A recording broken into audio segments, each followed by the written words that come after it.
হিন্দুস্তান জিন্দাবাদ, পাকিস্তান মুর্দাবাদ এই স্লোগানকে সামনে রেখে কাশ্মীরে জঙ্গি হামলার সঙ্গে জড়িত জঙ্গিদের অবলম্বী গ্রেপ্তার এবং কঠোর শাস্তি প্রদান সহ সংবিধান বাঁচাও, দ্রব্যবৃদ্ধি নিয়ন্ত্রণ সহ ওয়াকফ আইন বাতিলের দাবিতে শুক্রবার বিকেলে কৈলাসহরের রাজপথে এক ঐতিহাসিক প্রতিবাদ কর্মসূচি সংঘটিত করে ঊনকোটি জেলা কংগ্রেস এবং যুব কংগ্রেস।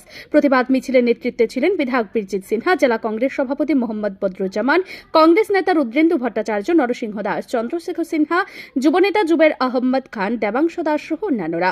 মিছিলে 2000-এরও বেশি দলীয় কর্মী সমর্থকরা উপস্থিত ছিলেন বলে সংগঠনের পক্ষ থেকে জানানো হয়েছে। মিছিলটি শহরে কংগ্রেস ভবন থেকে শুরু হয়ে central road, Netaji corner, girls school, থানা রোড, শনিতলা, পশ্চিম বাজার, মিনি মার্কেট সহ শহরে বিভিন্ন রাজপথ পরিক্রমা করে পুনরায় কংগ্রেস ভবনে এসে সমাপ্ত হয়। মিছিল শেষে বিধায়ক বীরজিৎ সিনহা জানান যে পহেলগাঁওয়ে নৃশংসভাবে পর্যটকদের হত্যার সাথে জড়িতদের খুব শীঘ্রই চিহ্নিত করে দৃষ্টান্তমূলক শাস্তি প্রদান করতে হবে। অবিলম্বে রাজ্যে এডিসি এরিয়াতে ভোট করাতে হবে। দেশে যেভাবে দ্রব্যমূল্য বৃদ্ধি পাচ্ছে তা মানুষের নাগালের বাইরে চলে যাচ্ছে। অবিলম্বে সরকার দ্রব্যমূল্য হ্রাস করতে প্রয়োজনীয় উদ্যোগ গ্রহণ করতে হবে।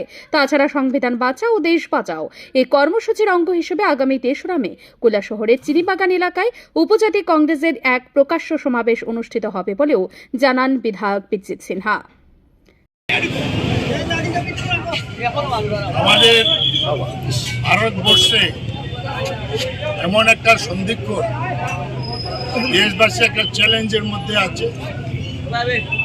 পাকিস্তান গুপ্তচর গোষ্ঠী সন্ত্রাসী পাঠিয়ে আমাদের কাশ্মীরে দিনের পর দিন এরা হত্যালীলা করছে।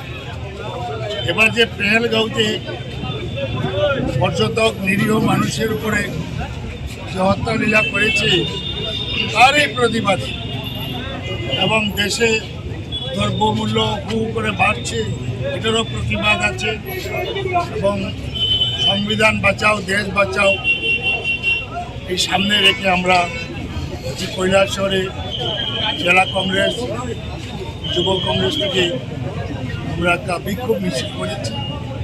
পেহেলগাঁওয়ে যারা এই দোষী তাদেরকে শনাক্ত করে দৃষ্টান্তমূলক শাস্তি ব্যবস্থা করে। কংগ্রেসের এই মিছিলে যুবাদের উপস্থিতি ছিল প্রত্যক্ষ করার মতো। ব্যুরো রিপোর্ট, ঋদ্ধি নেটওয়ার্ক।